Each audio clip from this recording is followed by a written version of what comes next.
So speaking of that, one question, a strategic question that I don't have a good answer to, because I don't think there is a good answer. I think it depends. Consultants' favorite response. But for example, here is a Facebook page belonging to Windy City Parrot, owned by Mitch Resman, who's an old friend. I interviewed him some years ago for my first book. And just as an example for thinking about where we're coming from in this webinar. So what is the relationship between your website and your business and your social media? Sorry. So we've done the first poll, and a lot of people said that the website plays an important part in the business. So then the question becomes, so strategically, are you using social media to drive people to your website or not? Now, Mitch Resman, who's the owner of this business, and you can see it's an absolutely fabulous Facebook group for anybody who's interested in parrots or exotic birds. So he has a store in Chicago where he sells bird supplies all over the place. I mean, it's an e-commerce store, and he does very, very well. The reason that we first met some years ago was because at that time he had loads of links from his Facebook page to his e-commerce store. And at some point, somebody reported him to Facebook for abusive practices. He has no idea why. He has no idea who.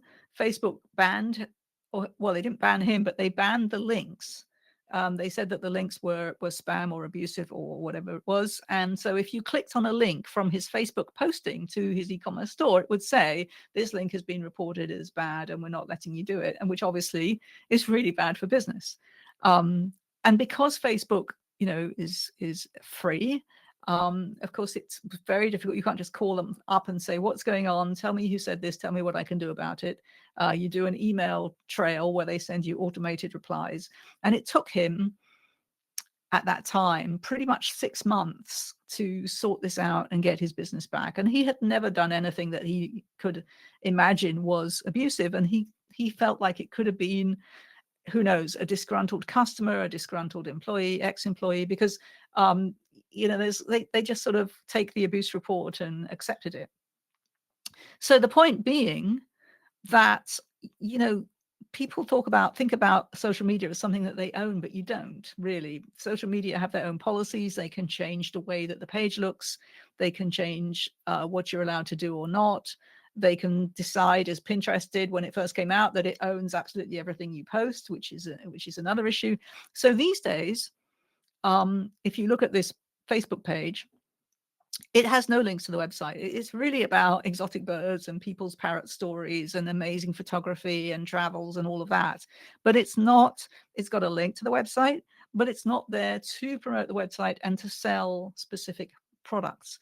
And I've heard that from other people too, that they see their social media presence as very separate from their website, and the way they think about it is different. Maybe on social media they're posting as people, personalities, interesting topics, but they're not using it as a driver of traffic to their site.